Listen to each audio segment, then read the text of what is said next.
Hey, what's up, people? Pizowell here, and today I want to talk to you about In Search of Darkness, the definitive 80s horror documentary.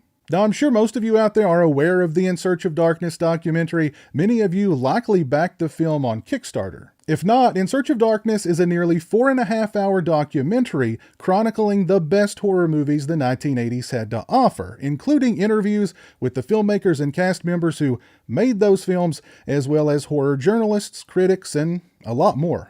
Now, if you're familiar with my channel, you know that I love 80s horror movies. It's my favorite decade for horror, and many of my most beloved horror films came from the 1980s. So needless to say, I was just a little bit excited about immersing myself in this documentary. In Search of Darkness is in total 4 hours, 23 minutes, and 37 seconds. In length, it includes interviews with John Carpenter, Tom Holland, Mick Garris, Kane Hodder, Andre Gower, Kelly Maroney, Keith David, Greg Nicotero, Joe Bob Briggs, Carolyn Williams, Ryan Turek, Jeffrey Combs, Barbara Crampton, Alex Winter, Stuart Gordon, Tom Atkins, Michael Gingold, Sean S. Cunningham, Joe Dante, Larry Cohen, Corey Taylor, Doug Bradley, Cassandra Peters, and many more. They discuss why people watch horror movies, the times, the fads, and politics that shaped the genre in the 1980s. They discuss the VHS revolution in the age of the video store, the artistry and selling power of horror movie posters, the practical makeup effects revolution, Fangoria magazine, the holiday slasher subgenre, 3D horror, horror villains and the franchise formula, horror heroes and final girls, sex and nudity in 80s horror, and horror fandom.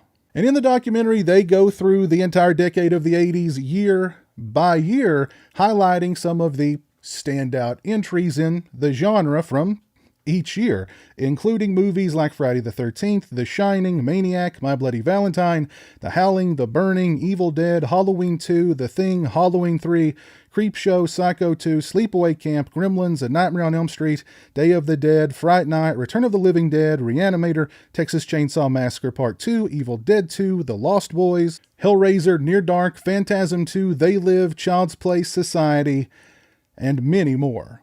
And one of the best things that I can say about In Search of Darkness is that it does not feel like a 4.5-hour movie. And as a matter of fact, at the end, I wanted more. It was great hearing filmmakers like the late Stuart Gordon and the late Larry Cohen discuss movies like Q the Winged Serpent, From Beyond, and Reanimator.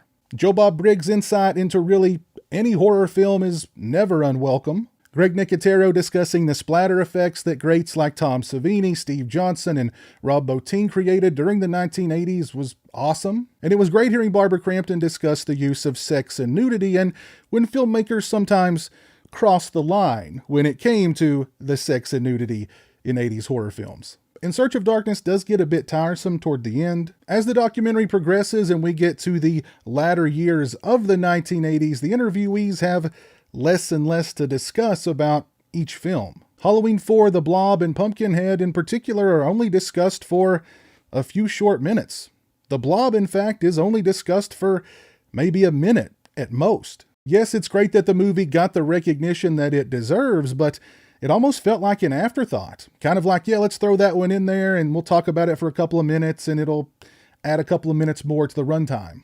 And even though most of what I would consider to be the big landmark 80s horror films were discussed in the documentary, there were some glaring omissions. One notable omission was Night of the Demons, and I was really surprised that Blood Rage didn't receive any love, even during the holiday slasher segment. They also covered Larry Cohen's Full Moon High, which is great, but not the stuff? What? And though they discussed Silent Night, Deadly Night during the holiday slasher segment, I think that film and the controversy that it created deserved far more recognition. There was one segment during the documentary that I found to be particularly troubling. It's when they were discussing the fact that there are still so many movies from the 1980s that never made the jump to DVD or Blu-ray, and their likelihood at this point of jumping to a streaming service is slim to none, and that those films at some point in the very near future could disappear. They could cease to exist. Aside from a few minor qualms, I thoroughly enjoyed In Search of Darkness, the definitive 80s horror documentary. If you're a connoisseur of 80s horror, I don't know how you could not like this documentary. In Search of Darkness is a love letter to 80s horror movies, the filmmakers that made them, and the fans who who champion them. Huge shout out to my buddy who goes by the name of Psychotic Killer on YouTube for providing me with a copy of the In Search of Darkness documentary. I really appreciate it, man.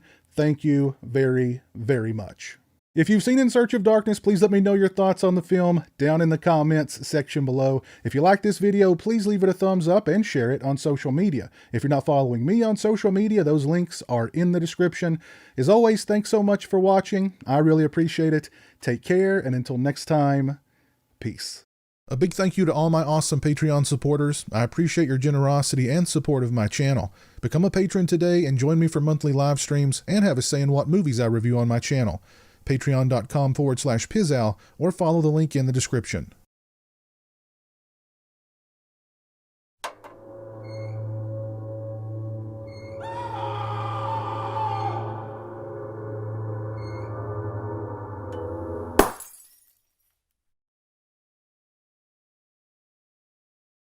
Say hello to the internet, Jeremy. Hello to the internet.